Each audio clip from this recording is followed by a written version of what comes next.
Where are you going through New York? Yeah. I'm not a fan of JFK, but it's a nightmare. Yeah, but you have to go through there to get. I'm going. We're going October 31st. Oh, that's great. Yeah. It's a nightmare. Yeah. Okay. It's 80. It's been 3 years, but no. Yeah, I was supposed to go on an organized trip last March or something that got canceled. So. You saying for here? So, if you're doing it in the dairy kitchen? Yeah, you can put some out. Thank you.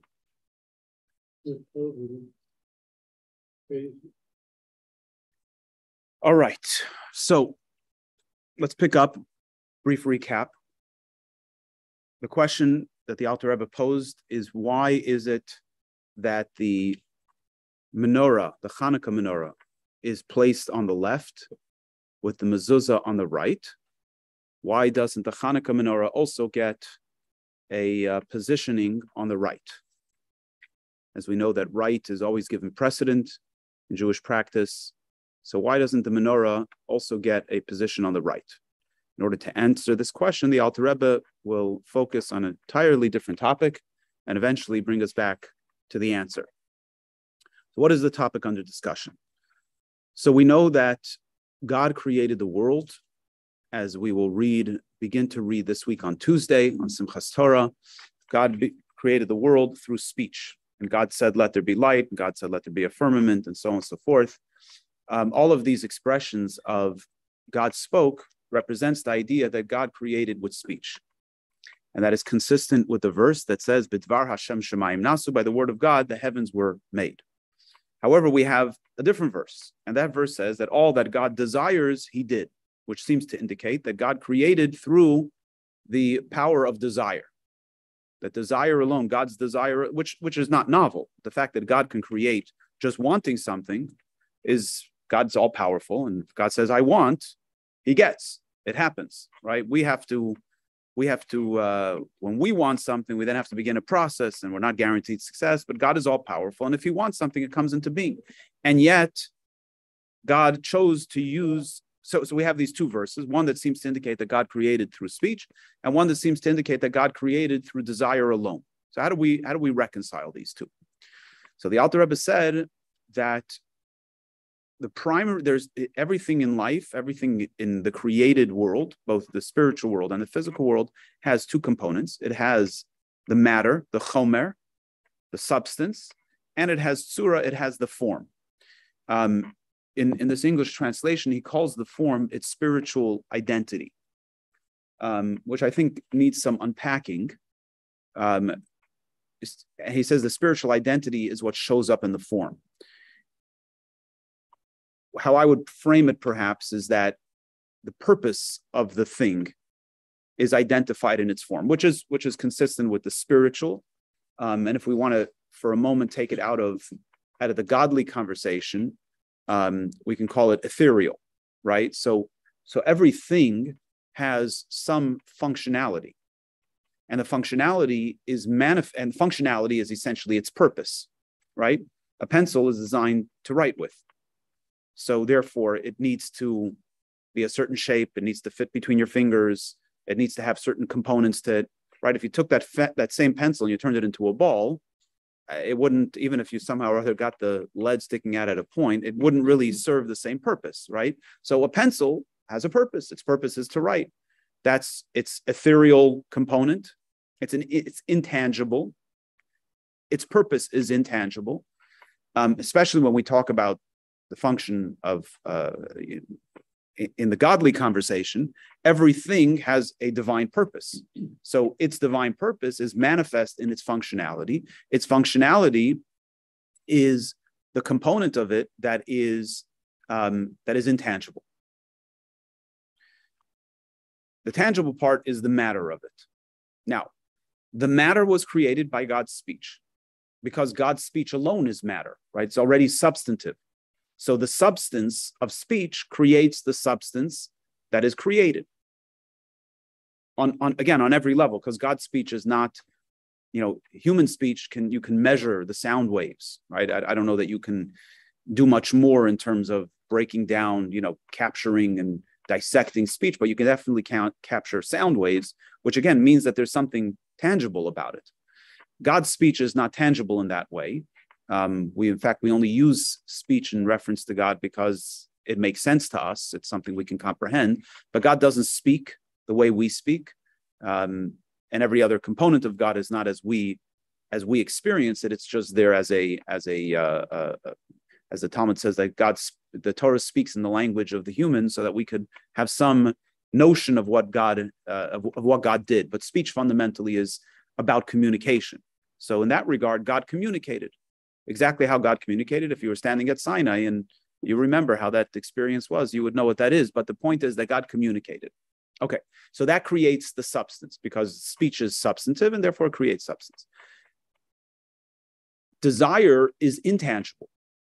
Again, we're looking at our own experience and we see that our desire is intangible. What I want, the want itself is intangible.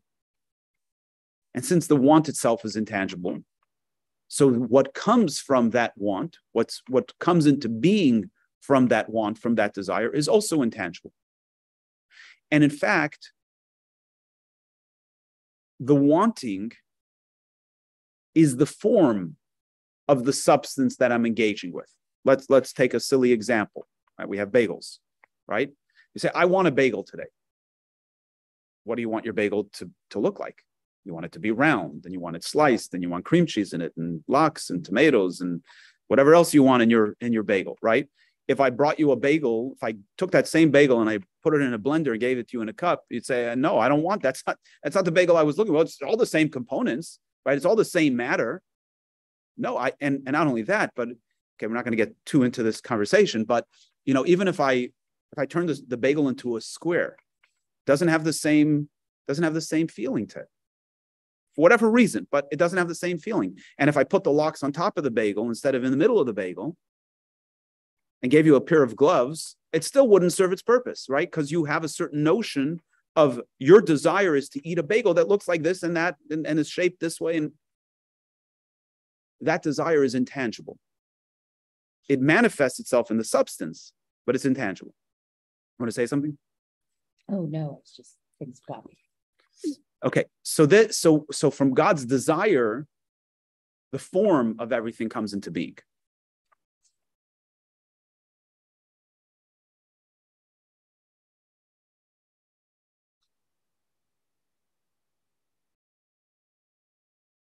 Now, all that makes sense. However, it still begs one question. Why didn't God create the substance also through desire? Right? If God is all powerful, why didn't God just desire that the substance come into being and it too would come into being? Why did God need to speak it into being? And as we discussed last time and at length in the earlier discourse that we studied,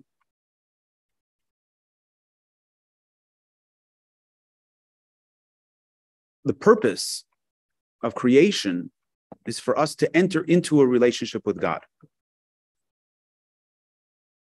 And in order for us to enter into a relationship with God, we have to be something other than God, at least in our own perception. And as we're going to discuss, that really there is nothing other than God, but at least in our perception, in our consciousness, we see ourselves as something separate. Just as the form is intangible, and just as desire is intangible, if God brought the substance into being through desire, the substance would have this intangible reality to it, meaning that it would be conscious of its first consciousness would be a divine consciousness. It would be too intimately connected to its source.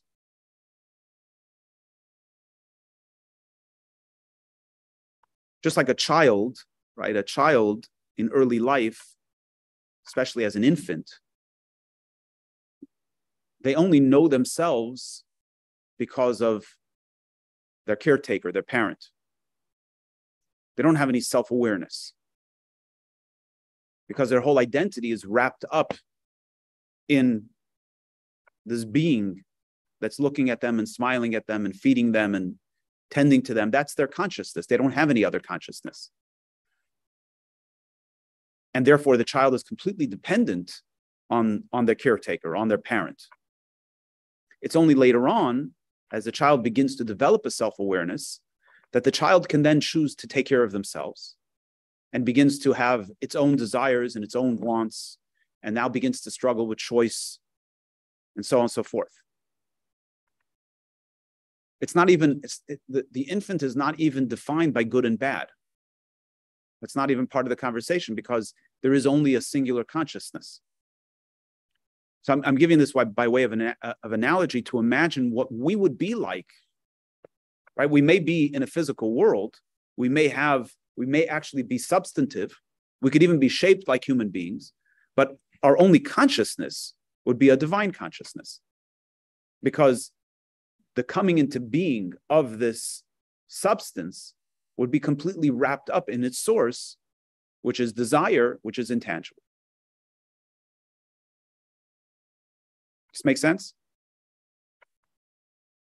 Less or more or less? More or less. Perfect.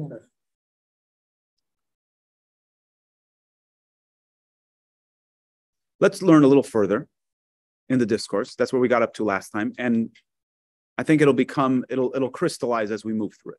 Okay?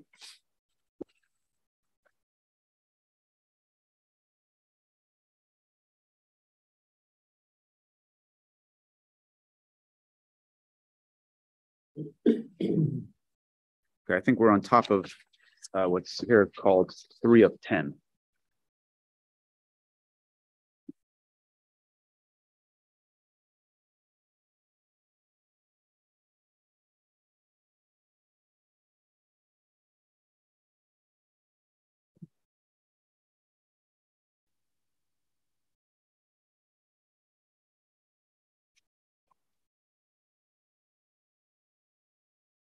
I'm actually gonna start back from the top of 2 of 10, but I'll move through it quickly.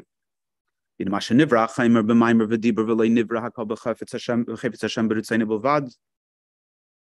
that the substance came into being through speech, through an utterance, and it wasn't all created by God's desire and will alone, then there would not be a revelation from nothing to something. The world would be completely nullified from a conscious existence. The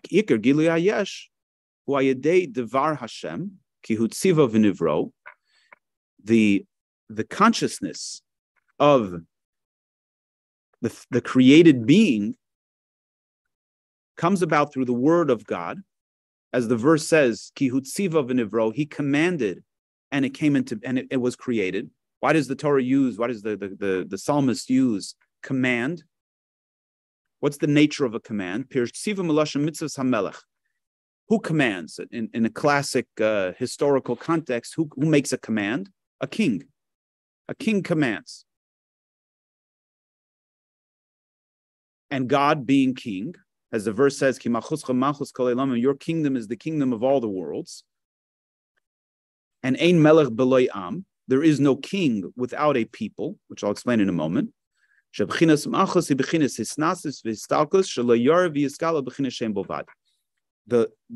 divine sphere, the divine sphere of Malchus is exalted and removed in a manner that it only allows for a shine, a minor shine that's called name to get through. So let me give a couple of pieces of context there. Number one, a king needs a people. In Hebrew, a people is Am, right? We call it Am Yisrael. Am means something separate.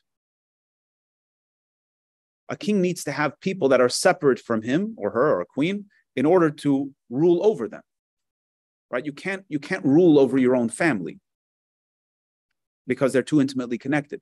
You can't rule over animals because they're not in the same playing field. So you need to have people that are of your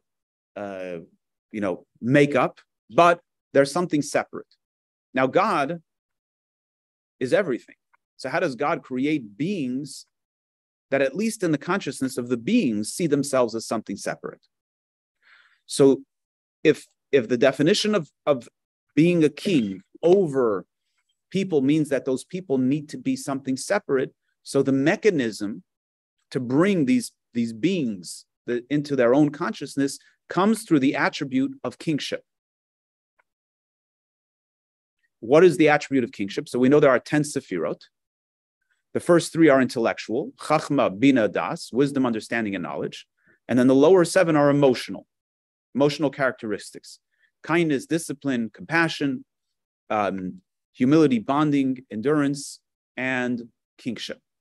Now, again, these are terms that are given by the Kabbalists for us to make sense of something that we can't make sense of. In other words, we know that the human being is a microcosm. The Midrash says that a person is an olam katan. We are a small world. So if we look at the person, we look at our functionality, we are a mirror of what goes on in the divine spheres, because actually, what are we? We are created in the image of God. So if we look at ourselves, we have a notion of what God is. It's not an actual notion, but it's like, we mentioned this in the other discourse we studied, like looking at a mirror, right? You're looking at a piece of glass with some silver plated behind it, right? But what are you looking at? You're looking at what looks like a person. But if you touch the mirror, you're not going to feel any flesh or bones or anything, right? But what you see is something that looks like a human. So in a sense, when we look at ourselves, we're looking at a mirror of something that is the divine components, right? So, but that's the best we got. So when we look at the person and we look at these 10 components, we look how the person functions, we then have some notion of what works in the divine sphere. So within the human being, you have the 3 intellectual components which birth emotion, and eventually that emotion becomes manifest and is actualized in action. Malchus, the attribute of kingship, is where it gets actualized. Now, how does a king rule?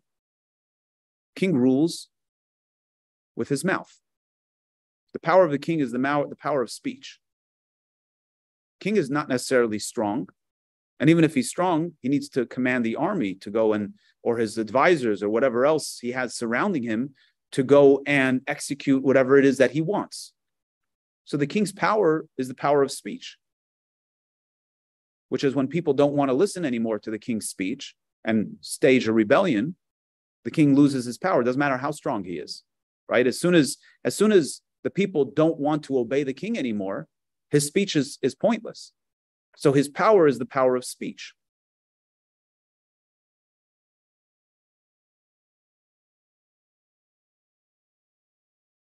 So bringing it back here, in the function of the divine spheres, the 10 sephiros, the sphere of Malchus, which is the sphere through which the divine energy, just again, when the human being, intellect and emotion, become actualized in the divine sphere, it's Malchus, which is the lowest of the 10 spheros, that brings into actualization the created being. In what manner does that created being come into being? Not in actuality, meaning not that this being has an independent existence, because nothing is separated from God, but it comes into being in a manner that it has an independent consciousness. So the created being thinks of itself as being something separate from God. Now, if we drill down and we watch the divine energy becoming manifest from, so to speak, God's desire going through the process of intellect and emotion and then being manifest and actualized through this divine sphere of Malchus, what we see happen is Malchus does something very powerful. Malchus contains and conceals the light to allow just enough light to become manifest so that the being that comes into being as a result of that light, of that divine revelation, has enough to exist, but not enough to become consumed by that divine light. It's a very delicate balance. As soon as that balance gets offset, either the person becomes completely disconnected from purpose and meaning and godliness, or they become consumed by it, neither of which serves the purpose of creation. Right? We need to be both self-conscious, but we have to have a conscience. We have to have a self-conscious so that we can find ourselves to be purposeful and useful. But we also need to have a conscience to know that we're here for a purpose. And we do find people, the righteous, to some extent lose the self-conscious because they become so invested and so aware of godliness that becomes the dominant in their lives. Now, ultimately, even a tzaddik remains a human being, still has bodily functions and has needs and so on, but they become more dominantly focused on the divine presence and the divine consciousness, which therefore there are not many tzaddikim. It says that God saw that there would be few righteous and he spread them throughout the ages, because a world that's filled with tzaddikim is a world that loses its purpose also. Now, conversely, we have people who've completely disconnected from that purpose, and they become very dangerous people. That's really a narcissist, is a person who has no consciousness of anything other than themselves. That's a very dangerous being. You have throughout the ages, you've had, all dictators really fundamentally are narcissists. Mm-hmm. And we don't have to go, we can go all the way back to Pharaoh, Nebuchadnezzar. All of these leaders that are brought down in the Tanakh, they express that Pharaoh's first exchange with Moses, he says, I don't know this God that you're talking about. I need God, I'm God. What do I need God for if I myself am God? I don't know the God you're talking about. And I'm not going to let the Jews out. Nebuchadnezzar said, I created the Nile River. Okay, what do you do with that? Right? If somebody is going to be God, there's no conversation with them anymore, because there's no conscience there to see that there's anything greater than them. So neither of those extremes is where life is lived. Life is lived, for the most part, in the middle, where we struggle. We have a tension between saying I exist and I have needs and I have wants and I have desires, and saying, but what am I here to do? There's actually two very powerful statements. One says, Kol ha'olam kulo nivra b'shvili, all of the world was created for me. Right? So there's a necessity for us to say, everything that I see was created for me, because I'm very important. Not in a narcissistic way, but in an empowering way. I exist. God created me. He put me on this earth. The second passage says,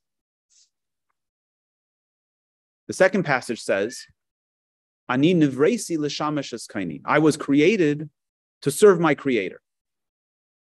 So yes, I exist. But why do I exist?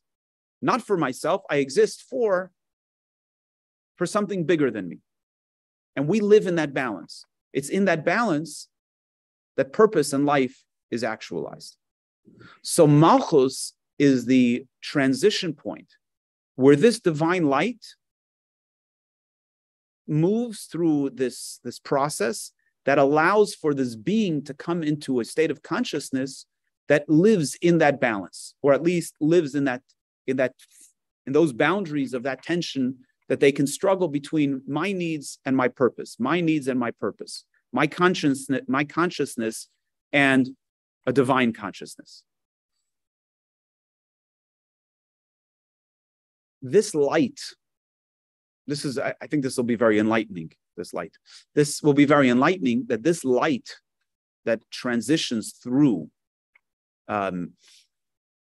this divine sphere of Malchus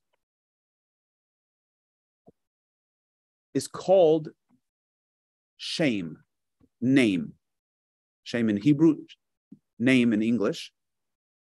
It is what we refer, when we refer to God as having a name, whatever the names of God is, it's all a result of this transition through the sphere of Malchus.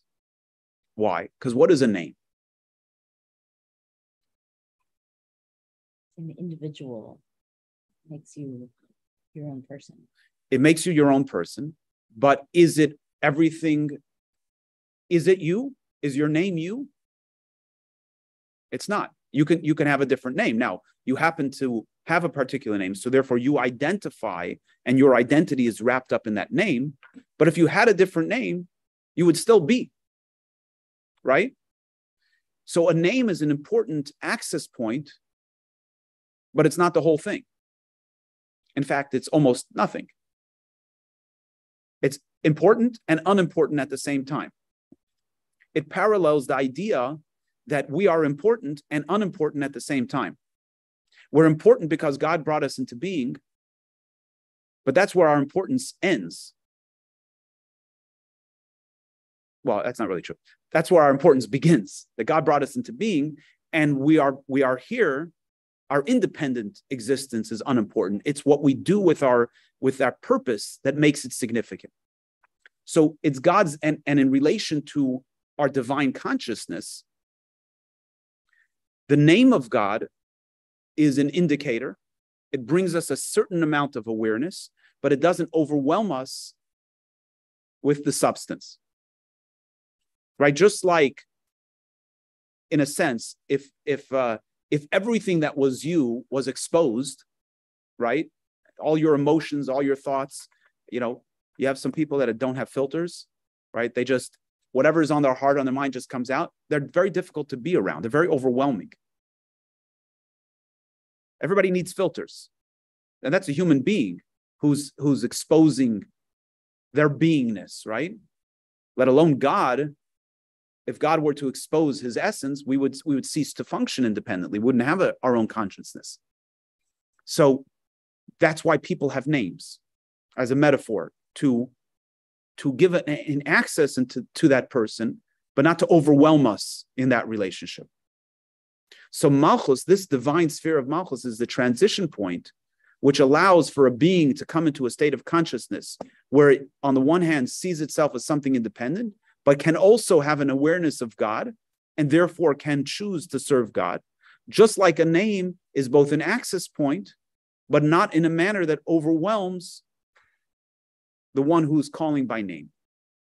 So when we find in Scripture a reference to God or the name of God, we're talking about the light that comes through that divine sphere of Malchus.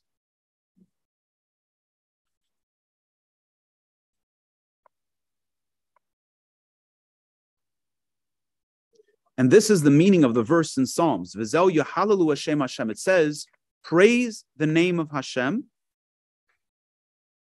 Remember what we're talking about. Praise the name of Hashem, which would mean, what are we praising? We're praising the divine energy that is being manifest through this sephira, this divine sphere of Malchus, that brings beings into a state of consciousness, but also allowing a balance of a divine consciousness. So the verse continues. So praise the name of Hashem, ki hu tziva v'nivro, because he commanded and the creation came into being.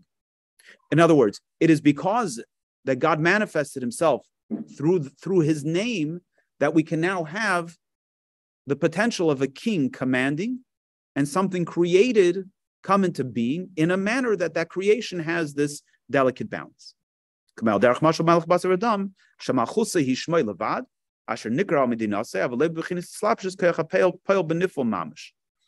Just like a physical king, a king of flesh and blood, that his royalty, his influence of royalty is his name alone, right? How many people in the ages were in awe of the king? They were afraid of the king, but never saw the king, right? So the awe of the king, the royalty of the king spreads on the entire country, and when powerful, to other countries as well. But the king does not enclothe himself intimately into his kingdom in a manner of the doer affecting that which is done. In other words, when I take a hammer and bang a nail, I'm directly connected to all of the action there. If I put on clothing, I'm now enclosed in this clothing. So there's a much more intimate connection between the action and the result. the king's influence on the country is disconnected from that intimate connection. And it needs to be disconnected because an intimate connection doesn't create separateness. An intimate connection creates intimacy. It creates closeness.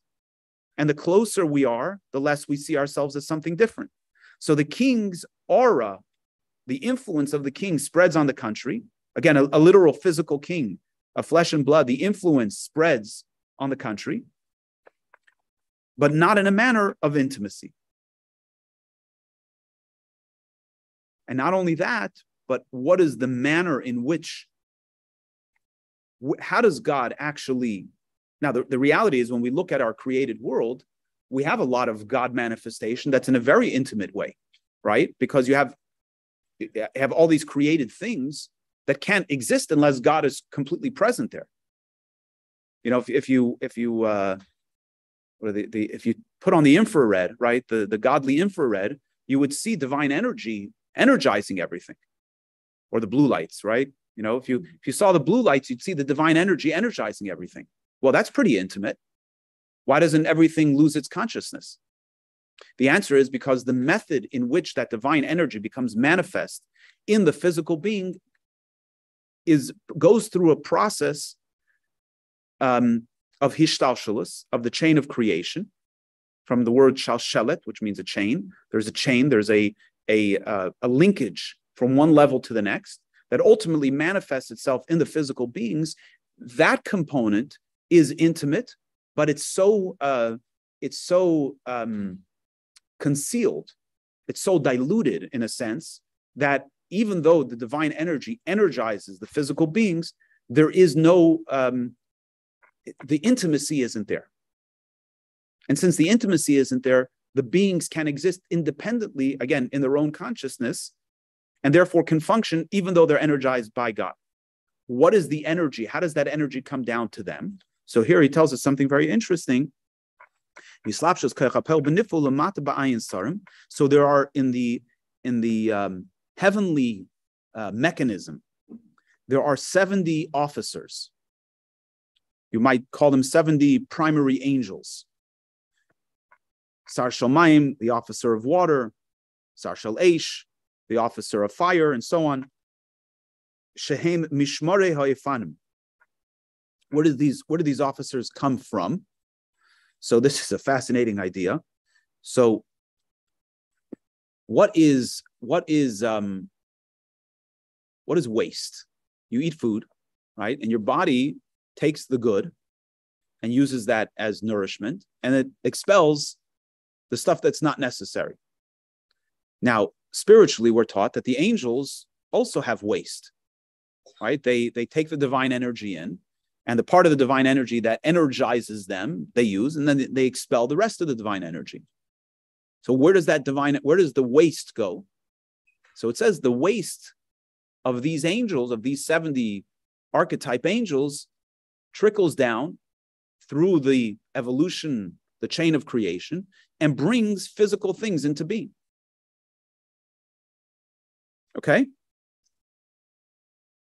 The yesh gavoya me'al gavoya. There are levels upon levels, right? We're talking about the heavenly spheres, so you have myriads and myriads of angels and divine levels that receive in this process of cause and effect. In other words, there's an intimate connection between each level and the one that precedes it. There's an ongoing connection. Until you come to angels that are of this independent intellectual thinking. What that means again is that as we descend, we move from, even within the spiritual realms, we move from a greater divine consciousness into a lesser divine consciousness. And as we have a lesser divine consciousness, we have a more self-consciousness. So we call angels, the officers we were talking about are higher up. These other angels, as they continue to descend, they have more independent intellectual thinking. So they're holy, they're very holy, and their whole thought process is wrapped up in God, but they do have a consciousness, they have an awareness. I'll tell you just parenthetically, the Maimonides tells us, the Rambam tells us when he talks about the galaxies and the planets. So that remember, angels, don't live in our physical universe. So everything that we study in science, that's all the physical universe. That's what we call Asiya, the lowest of the worlds. And within Asiya, within the lowest of the worlds, it's Asiya Hagashmi. It's the physical manifestation of the lowest of the four worlds. So that just to give us, scale, right? If our universe, which is ever expanding, is just the lowest of all of creation, imagine, again, we're trying to put finite terms on an infinite beingness. The spiritual realms are expansive that many times. But Maimonides tells us that as you go higher up in the galaxies, the planets themselves and the galaxies themselves have divine awareness. They have consciousness. So, the physical earth is so physical that it doesn't have consciousness. Just like you have within the created world, right? You have the inanimate, which has very little life and no consciousness. Then you have vegetable life, vegetation, right? There's life there. There's something energizing it. But vegetables don't have any intellectual consciousness.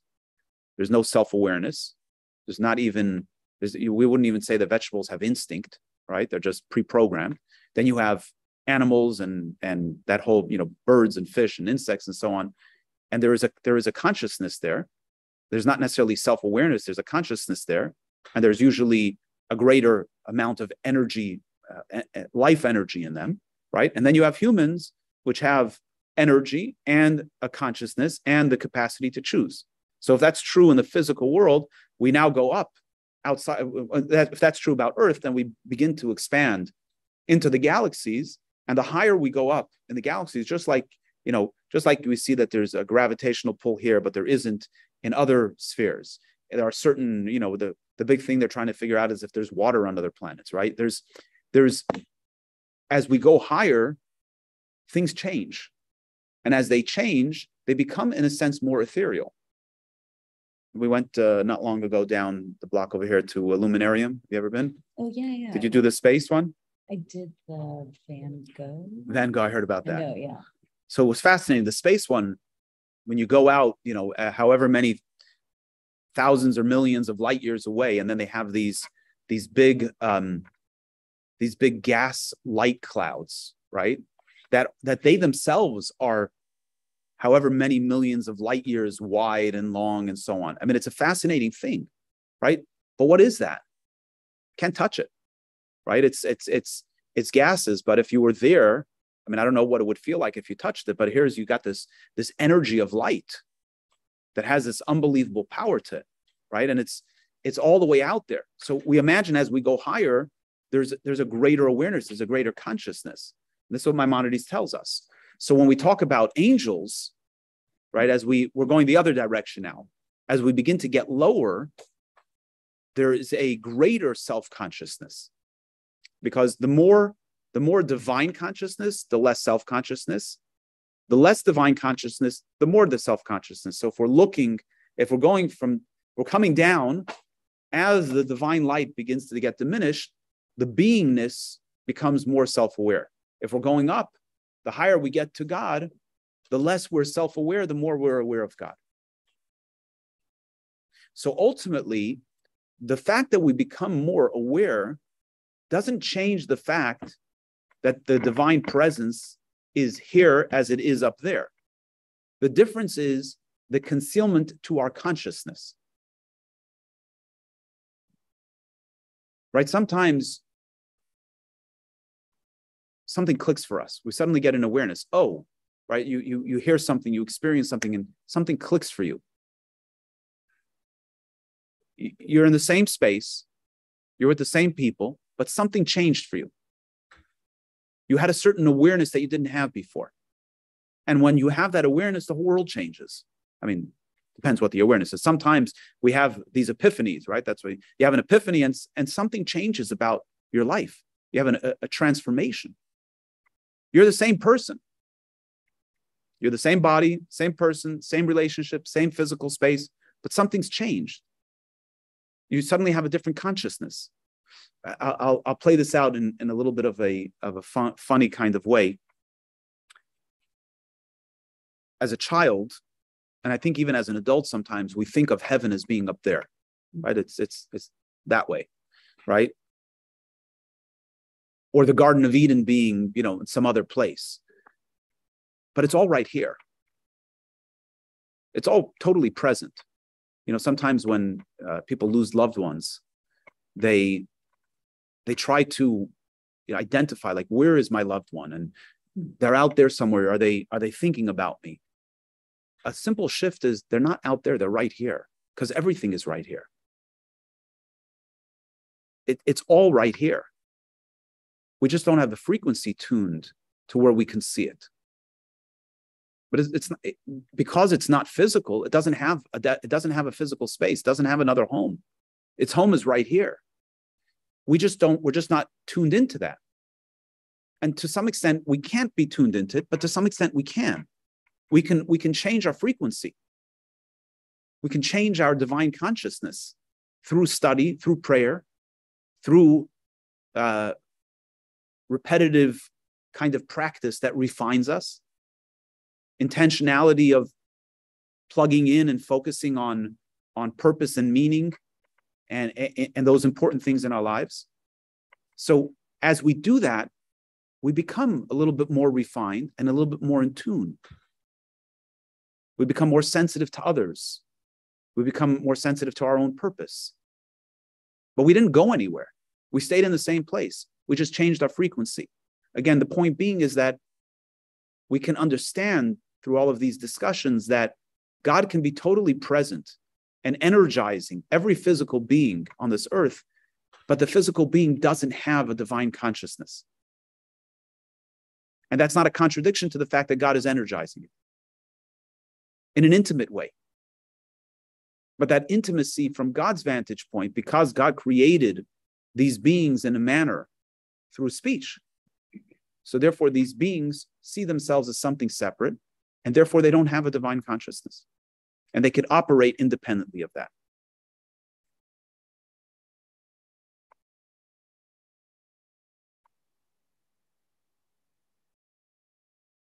And just to wrap up this idea, he says that these angels that we're referring to, they are the angels that we find Yechezkel, Ezekiel, when he ascended and had saw the divine chariot. He saw there the face of a lion, the face of an ox.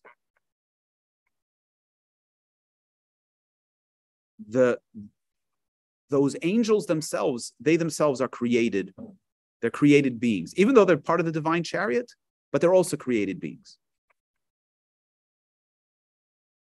What does that mean? Or we say yesh me'ayin, there's something from nothing. What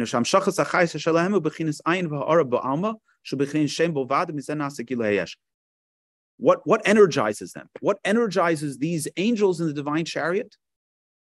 It's a shine of God's divine beingness that brings them into a state of being.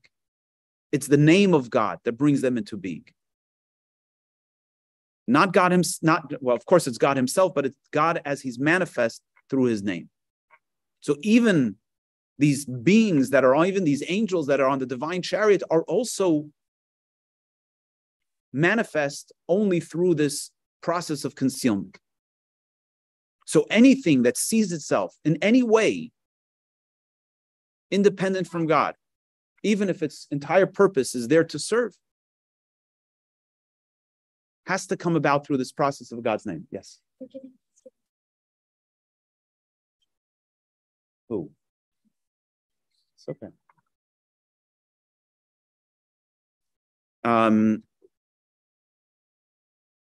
Let's just wrap up this whole discussion.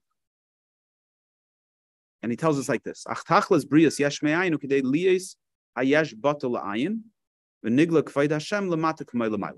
Since the purpose of all of creation is in order for there to be a something, for there to be a beingness that then chooses to nullify itself to its nothingness, the nothingness here being the divine energy that energizes its nothingness, not because it's nothing, but because it's completely intangible to us, right? Since that's the purpose, put in other words, since the purpose of creation is for us to take our consciousness and align it as much as possible with a divine consciousness, which basically means we're taking our beingness and trying to align it with our core, which is the divine energy that energizes our soul.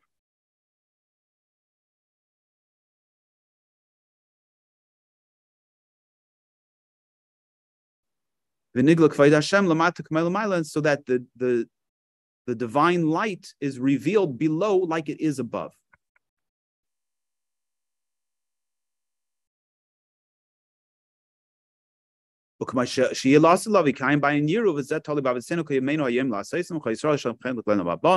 This will be manifest in a conscious way in the Messianic era, in the future, so right now we don't have the capacity to actually get to a point where we fully see, where we're truly aligned, where our only consciousness is the divine. We don't have that capacity. But in the Messianic era, the prophet says that eye to eye, you will see God, which means that we'll be able to experience God as a physical being and be completely aware and conscious of the presence of the divine. In other words, that alignment will be seamless. And since all of Israel has a portion in the world to come, that is within the capacity of each Jew to be able to align ourselves in that way. And each one of us are required or obligated, this is our purpose, to bring into our portion in this world this alignment. In other words, each of us have a purpose on this earth. Each of us are given a certain allotment. That allotment is our health, our relationships, our wealth, our station in life, our city we live in. All of these things is our portion, each of our individual portions. And that was given to us to bring alignment into all of that. When it says all of Israel has a portion in the world to come, that means that each of us have to take our portion and bring alignment to it.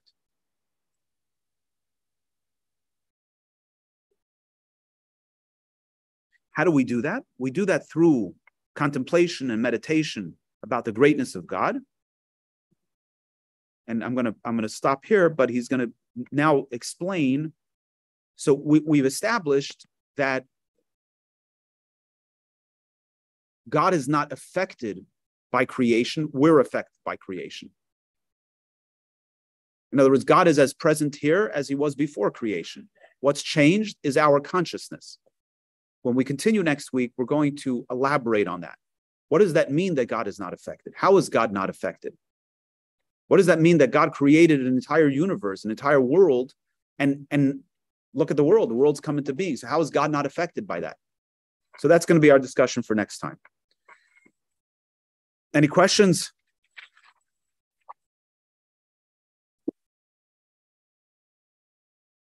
That's a lot. Yeah, I'm interested to see where. Yeah, we'll have a while till we get back to Chanukah.